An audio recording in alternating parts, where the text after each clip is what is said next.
Halo guys, seperti yang udah kita bahas di konten WIG sebelumnya, iQOO 13 ini udah rilis secara resmi loh. Gak cuma hadir dengan performa kencang berkat Snapdragon 8 Elite terbarunya mereka, tapi smartphone ini juga dilengkapi sama setup triple kamera, baterai jumbo, fast charging, dan banyak fitur keren lainnya nih. Dan di video kali ini gue bakal jelasin semua tentang iQOO 13 ini yang udah dikonfirmasi di Instagram resmi iQOO Indonesia guys, bakal rilis di Indonesia dalam waktu dekat.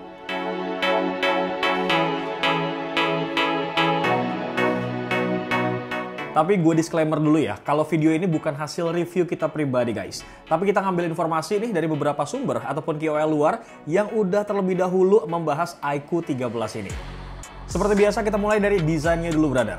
Di sini kalau dilihat dari videonya sih memang kelihatan gak ada perubahan besar ya. Kalau dibandingin sama iQOO 12 yang sebelumnya. Tapi harusnya sih kalau dari sisi kualitas, ini tetap sama bagusnya guys. Karena framenya ini terbuat dari aluminium. Di bagian belakang juga masih ada logo iQOO dengan branding BMW. Dan ada tulisannya Fascination Meets Innovation. Sementara buat kamera belakangnya sendiri guys, iQOO 13 ini dibekali sama 3 lensa.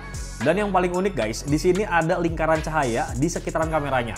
Yang mereka sebut sebagai Monster Halo. Jadi misalkan ada notif nih, ataupun ada hal tertentu dalam game, cahayanya ini bakal nyala bro. Ini keren banget sih menurut gua. Tapi ada satu poin nih yang kelihatannya bakal jadi masalah dari desainnya guys. Karena di bagian framenya ini tuh finishingnya glossy guys. Jadi fingerprintnya itu tuh bisa kelihatan banget. Agak kurang sih menurut gua. Kemudian di sisi kanan ada tombol volume dan juga tombol power yang agak sedikit menonjol. Terus di bagian atas ada speaker dan juga mic. Sementara di sisi kirinya guys, ini kosong ya, nggak ada apa-apa.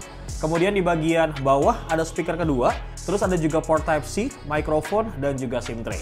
Oh ya guys, di sini kalau dari data GSM Arena, IP rating yang dikasih di iQOO 13 ini terbilang ada peningkatan loh guys. Kalau kita bandingin sama iQOO 12, dimana naik dari IP64 ke IP68 atau IP69. Lanjut berpindah kita ngomongin soal layarnya nih. Yang mana iQOO 13 ini guys, layarnya tuh masih datar. Ukurannya 6,82 inci dengan resolusi 1440 x 3168 pixel dan refresh rate-nya ini tinggi banget di angka 144 Hz. Maksimal kecerahannya bisa sampai 1800 nits guys dengan teknologi panel LTPO 2.0 yang harusnya ini bikin konsumsi dayanya sih jauh lebih maksimal. Layar iQOO 13 ini juga katanya udah dilengkapin sama yang namanya 2592 Hz PD dimming guys, yang bikin mata kita tuh bisa lebih nyaman. Nah kalau layarnya udah se-oke gitu, gimana nih guys soal performa chipset terbaru dari Snapdragon 8 Elite di iQOO 13 ini? Hasilnya menurut gue sih luar biasa banget ya bro. Kelihatan dari skor Antutunya aja nih yang bisa mencapai 3 juta poin lebih. Terus masih sama juga nih kayak iQOO 12 sebelumnya guys. Karena di sini juga masih ada chip tambahan khusus untuk gaming yaitu Vivo eSport Chip Q2 yang dirancang khusus memang buat meningkatkan performa gamingnya. Bahkan di sini nih buat yang pakai iQOO 12 sebelumnya guys, fitur frame interpolationnya juga masih dikasih guys. Menurut gue sih fitur ini lumayan works banget ya buat dipakai di sebagian besar game populer. Jadi harusnya sih lumayan banget lah dapetin frame rate yang oke gitu.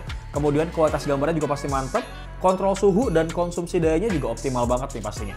Sebagai contoh buat game PUBG Mobile, di iQOO 13 ini guys, kelihatan banget lancar ya buat dimainin.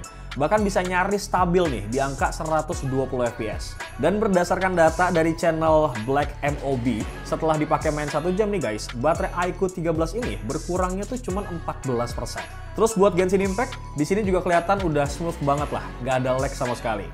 Fitur gamenya juga terbilang lengkap, seperti ada voice changer, kemudian game visuals, dan juga 4D game vibration. Dari performa, kita berpindah ke baterainya guys, yang mana untuk iQOO 13 ini punya baterai berkapasitas 6150 mAh.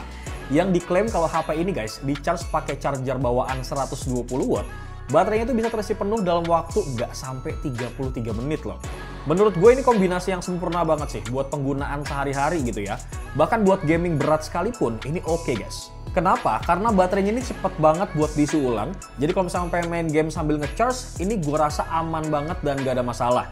Karena Doski juga harusnya punya fitur bypass charging ya guys, yang udah ada di handphone ini. Selain gaming, kamera iQOO 13 juga terbilang lumayan dan ada upgrade lah di sini. Karena kamera depannya ini punya resolusi 32 megapiksel yang bisa ngerekam video yang sekarang guys ini maksimal udah bisa sampai 4K.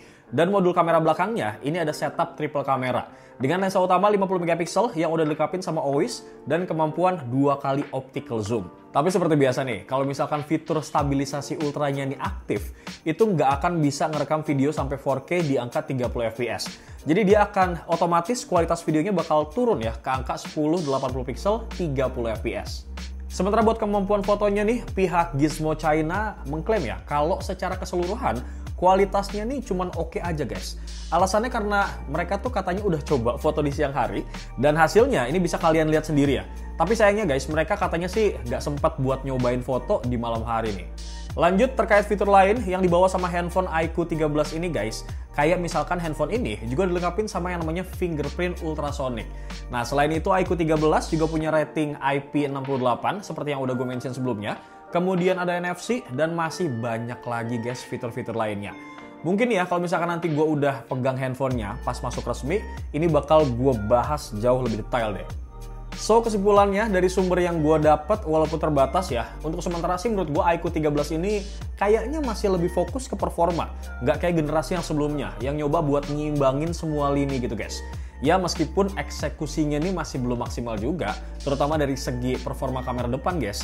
Ya jadi harusnya sih menurut gue kalau lu suka handphone yang punya performa gaming terbaik gitu ya, harusnya si iQOO 13 ini bakalan worth it banget dan patutlah buat kita tungguin untuk masuk resmi di Indonesia nih. Jadi menurut kalian gimana tentang si iQOO 13 ini guys? Apakah kalian excited buat nyobain ngebutnya main game di handphone ini atau enggak? Langsung aja tulis pendapat kalian di kolom komentar guys. Bewok pamit. Assalamualaikum.